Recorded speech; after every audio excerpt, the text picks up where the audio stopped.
Hi, this is Juliana Hamblin, and it's week 1 for producing the high school play. I apologize for any ambient noise. I did have to be, and I hope nobody is car sick from this video, because I did have to be in a car, and I realized I had not done my video yet. But I'll check it afterwards just to make sure it looks okay. So a few thoughts. Very first one, this book, Hey Kids, Let's Put on a Show. I actually had some thoughts about it. I'm not loving it as a whole.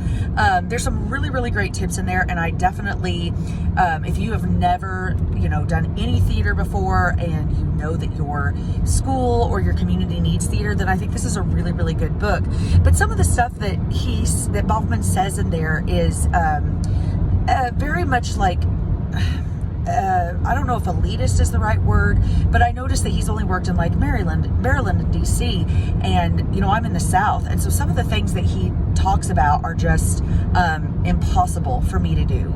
Like hiring a director. I don't know any high school theater in my area that can actually hire a director, much less even hire like a theater teacher that's just a theater teacher and doesn't also like have to teach speech or English.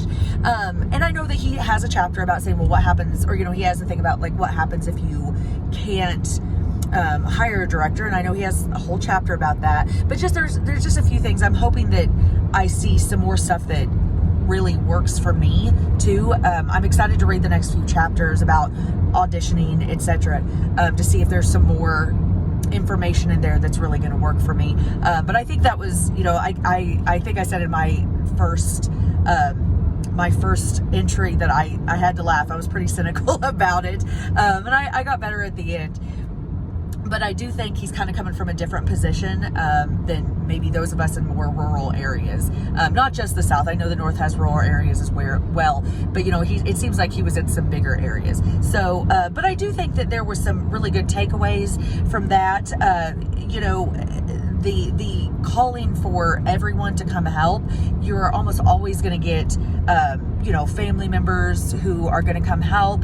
And of course that can create its own problems, like with booster clubs. And I have a mom right now who is insisting on creating costumes very cheaply that I think are going to look really bad. So that's going to be like a discussion I get to have, but it's still nice to have other people to take some of these things on for you.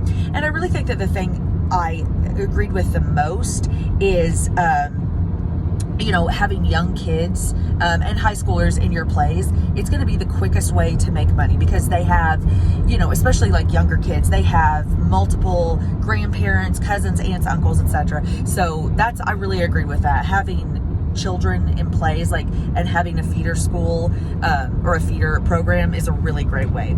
As for the Katrin, I think that's pronounced, I really love this book so far. I love the way that it is written. It makes me feel better about myself. I know that's silly, but the way that they talk about directing as an art, I have kind of thought that directing is like a necessary evil, being a teacher, a theater teacher, when I really love to act. And of course I've grown to really like it, but I've never really thought of it as an art form before. I just thought, I have a lot of decisions to make. But then as I read, I was like, but I make so many creative decisions. And so it really helped me get more into that mode. And probably the biggest thing I took away, and this may be, everybody else may be like, of course we do that, but the event statement, I have never thought of that before. I think that is going to be such a help to me as I direct plays. I mean, literally breaking down, doing the fridge scenes and breaking down into units. And I really think it's going to be helpful for my student actors and just adult actors too, especially if they're not able to figure out their objective, to be able to sit down and be like, this is literally what's happening in this scene. How do we do it? What is your goal? What is your obstacle and tactic, etc.? So I'm really excited to use the event statement. I'm doing A Wrinkle in Time this fall, and we just started rehearsals, so it is not too late for me to do that event statement and to do those breakdowns. And I'm actually really excited to do it because, I'm a theater nerd, so I'm really happy and excited to do it. Thank you.